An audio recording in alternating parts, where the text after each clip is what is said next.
National media కూడా ఆయన వైపు చూపిస్తుందంటే మోస్ట్ పవర్ఫుల్ పవన్ కళ్యాణ్ చేసే గొప్ప పనులను మొదటి పేజీలో వేయటానికి మొహమాట పడిపోతుంటాయి ప్రధాన పత్రికలు. ఏ ఛానల్ అయితే తను చూపించకూడదని అనుకున్నదో పవన్ కళ్యాణ్ గారిని ఒక గొప్ప నాయకుడిగా ప్రశంసించడం జరిగింది. ఒక వరల్డ్ టాప్ మోస్ట్ ఒక పొలిటీషియన్ గా మనల్ని విమర్శించారు. చాలా మంది కొంచెం ఎక్కువ చెప్తున్నామని అనుకున్నారు. అన్నింటా ఎటు చూసినా గానీ వాళ్ళిద్దరు పాతుకుపోయి ఉన్నారు. ఆ స్థితిలో ఒక మూడో ప్రత్యామ్నాయం రావడం అనేది అంత ఈజీ కాదు. హాయ్, అందరికీ నమస్కారం. పవన్ కళ్యాణ్ గారికి సొంత మీడియా లేదు. ఆ మాటకు వస్తే 2008లో పార్టీ పెట్టిన పిఆర్పి పెట్టిన తర్వాత అప్పుడు కూడా ప్రధానమైన లోపం ఏంటంటే సొంత మీడియా లేకపోవటం. ఇవాళ సోషల్ మీడియా వచ్చిన తర్వాత ఆ లోటు కొంతవరకు భర్తీ అయిందని చెప్పాలి. కానీ ఇప్పటికి కూడా పవన్ కళ్యాణ్ చేసే గొప్ప పనులను మొదటి పేజీలో వేయటానికి మొహమాట పడిపోతుంటాయి ప్రధాన పత్రికలు. పాపం కన్వీనియంట్ గా మర్చిపోయి ఏ 10వ పేజీలోనో 14 పేజీలోనో వేసేస్తుంటాయి. అయినా కానీ పవన్ కళ్యాణ్ గారు వాళ్లను కూడా చివరికి మొదటి పేజీలో వేసేంత వరకు కూడా ఆయన గొప్ప గొప్ప పనులు చేస్తా ఉన్నారు. చివరికి ఇవాళ ఇండియన్ ఎక్స్ప్రెస్ లాంటి పత్రిక పవన్ కళ్యాణ్ గారిని ఒక గొప్ప నాయకుడిగా ప్రశంసించడం జరిగింది. ఒక వరల్డ్ ఇండియాస్ టాప్ మోస్ట్ ఒక పొలిటీషియన్ గా కీర్తించడం జరిగింది. సో ఈ ట్రాన్స్ఫర్మేషన్ ఎట్లా జరిగింది ఏంటి, పవన్ కళ్యాణ్ గారికి సంబంధించి ఇండియన్ ఎక్స్ప్రెస్ ఏం చెప్పింది మాట్లాడదాం. మనతో పాటుగా ప్రముఖ రాజకీయ విశ్లేషకుడు చంద్ర శ్రీనివాస్ గారు. సార్ నమస్కారం.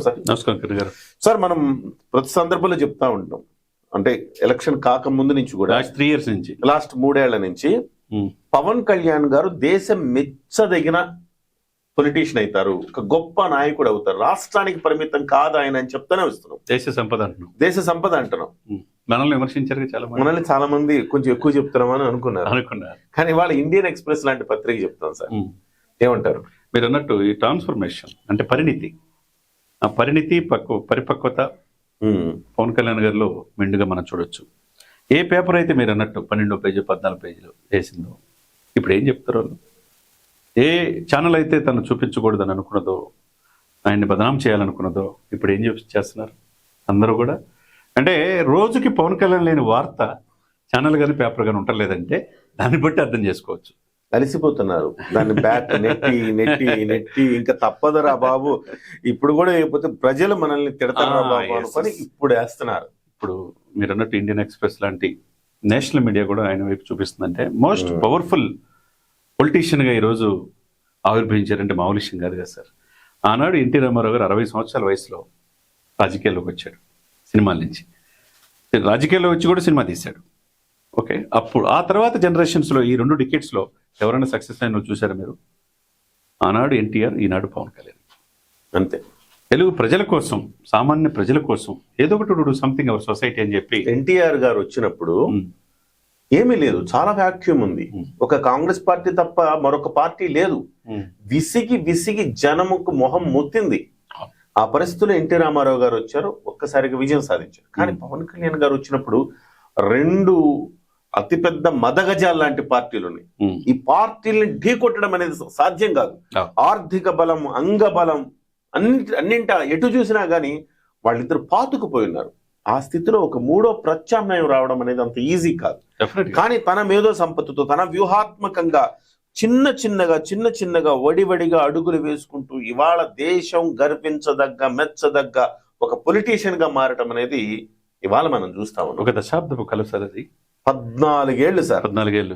అంటే ఆయన ప్రయాణం ప్రారంభమైన తర్వాత 16 ఏళ్ళైంది. ఒక రకంగా చెప్పాలంటే 2008లో ఆయన ప్రయాణం ప్రారంభమైంది. అంతేనా? అంతే కదా. రాజకీయంగా అంతే. యువరాజ్యం అధ్యక్షుడిగా 17 ఏళ్ల పాటు కృషి చేస్తే ఇవాళ డిప్యూటీ సీఎం గా ఉన్నారు. మీరు చెప్పిందంటో సార్, ఇప్పుడు ఇండియన్ ఎక్స్ప్రెస్ లో కూడా మొత్తం అశాంతం చూస్తే కనుక ఒక పరిణితి చెందిన రాజకీయ నాయకుడు ఏ విధంగా ఉంటాడు, అది సామాన్యమైన కుటుంబం కానిస్టేబుల్ కొడుకు నుంచి వచ్చి అటు సినిమాలో రాణిస్తా, సినిమాలో రాజకీయాల్లోకి వచ్చి అటు రాజకీయాల సినిమాలు 2 బ్యాలెన్స్ చేస్తా ఈరోజు 2 రంగాల్లో అగ్రగామిగా ఎలగడం అంటే మామూలు విషయం కాదు. అక్కడ చూడండి, ఒకటి ఆయనకి stardom to statesmanship, Pawan Kalyan transformative impact on state.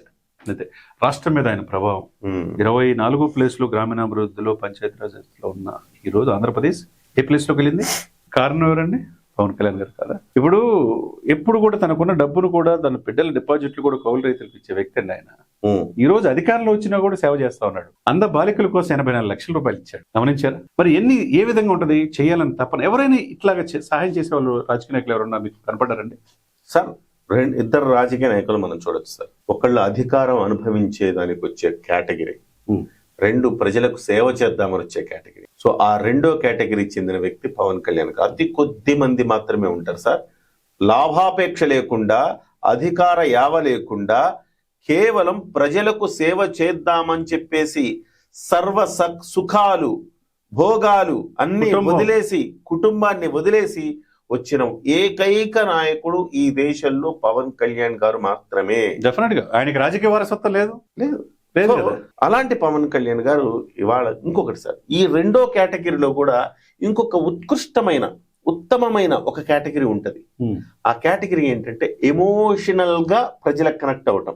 అంటే ఏదో ప్రజలకు సేవ చేస్తున్నాము అని సేవ చేస్తూ ఫోటోలకి పోజులు ఇస్తూ దాన్ని ప్రచారం చేసుకునే కేటగిరీ కాకుండా హృదయంతో ఎమోషనల్ గా వాళ్ళ కోసం వాళ్ళకి బాండ్ అయిపోయి వాళ్ళకి సాయం చేయడం. అందుకే అట్లా చేస్తాడు కాబట్టి అందులో క్రికెట్ జట్టుకు సంబంధించి దాదాపు 28 రాష్ట్రాలు ఉంటే 28 రాష్ట్రాల్లో ఎవరు చెయ్యింది పవన్ కళ్యాణ్ గారు పిలిచి కూర్చోబెట్టి వాళ్ళందరితో మాట్లాడి ఒక్కొక్కళ్ళు మా నాన్నతో మాట్లాడినట్టుందనే ఒక భావనకు లోను చేసి, ఇల్లు లేని వాళ్ళకి ఇల్లు ఇచ్చి, రోడ్ లేని వాళ్ళకి రోడ్ వేసి, ప్రతి ఒక్కళ్ళకి వాళ్ళకి బహుమతులు ఇచ్చి, ఆర్థిక బలాన్ని వాళ్ళకి ఇచ్చి పంపించాడు. ఎవరు సార్ చేస్తారు? ఎవరు చేస్తారు? 2-3 విషయాలు చెప్తాను సార్.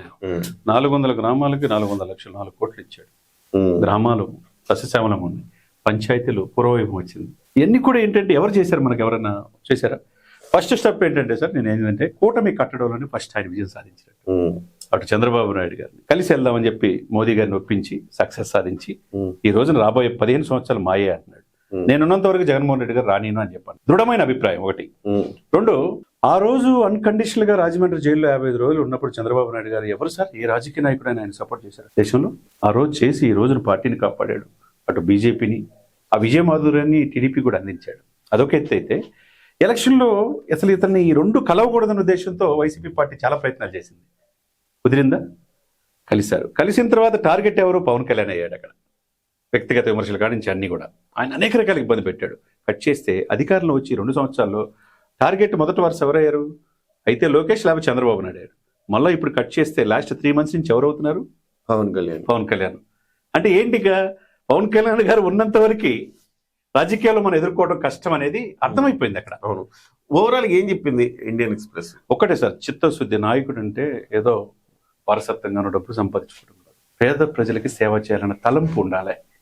ఆ తలంపు కింద స్థాయి నుంచి ఆయనకి ఎక్కడ గెలవని వ్యక్తి, ఎటువంటి రాజకీయ అనుభవం లేని వ్యక్తి, ప్రజలకు సేవ చేయాలనే ఒక తలంపు, ఒకే ఒక తలంపు ఈ దేశం కోసం. లేకపోతే మోదీ గారి పక్కన ఈయన పవన్ గారు తుఫాన్ అని ఎందుకు అంటాడు సార్?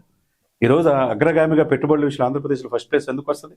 ఇది ఒక దశాబ్ద కళ అన్నట్టు మీరు అన్నట్టు 17 సంవత్సరాలు ఎంతో నలిగిపోయి ఈ ప్రజల కోసం, రాష్ట్ర ప్రజల కోసం, ఈ దేశం కోసం పరితపించాడు. కాబట్టి అటువంటి నాయకుడిగా ఎమర్జ్ అయ్యాడు. ట్రాన్స్ఫర్మేషన్, ఆ జర్నీ అనేక ఒడిదుడుకుల మధ్య ఏదో ఒకరోజు వచ్చింది కాదు. అనేక డక్కా బొక్కలు తిని ఒళ్ళంతా గుల్ల చేసుకుని అనేక రకాల విమర్శలు పెట్టిన ఎక్కడ బ్యాలెన్స్ తప్పలా, ఎమోషనల్ బ్యాలెన్స్కి వెళ్ళా. ఈ మైండ్ గేమ్లో, రాజకీయ మైండ్ గేమ్లో చిక్కుకోకుండా ప్రజలకు సేవ చేయాలనే పరమావధి ఈ రోజున ఆయన నెంబర్ 1 పొలిటీషియన్గా ఈ రోజు ఈ దేశంలో తీసుకొచ్చింది అనేది ఇండియన్ ఎక్స్ప్రెస్ విశ్లేషణ. Right sir, thank you sir, thank you very much. మొత్తం మీద ఎవరైనా అంటే దిక్కనే నవ్విన నాపచేనే పండుద్ది అంటారు కదా, అట్లా ప్రతి చోట కూడా కింద పడి లేచి దాన్ని విజయం సాధించినప్పుడే అదొక సక్సెస్ స్టోరీ అవుతుంది. మన సినిమాలు చూస్తూ ఉంటాం. సినిమాల్లో హీరో మొదట్లో ఒకలా ఉండే ఆ తర్వాత హీరో ఒక ప్రయోజకుడిగా తయారవుతారు కదా. సో ఆ రకంగా పవన్ కళ్యాణ్ అనే వ్యక్తిని ఆ రకంగా చూసింది సమాజం. అంటే కొంతమంది ప్రతిపక్ష నాయకులు, ప్రతిపక్ష పార్టీలు కూడా పవన్ కళ్యాణ్ దేనికి పనికిరాడు అని ఒక ఎద్దేవా చేశారు. అక్కడి నుంచి కింద పడ్డాడు. 2 చోట్ల పోటీ చేసిన చోట్ల ఓడిపోయాడు. అయినా మొక్కవోని దీక్షతో మళ్ళీ లేచి పరుగు ప్రారంభించి ఇవాళ కొడితే దేశం మొత్తం ఆయన వైపు చూసేలాగా తెచ్చుకున్నాడు. That is Pawan Kalyan.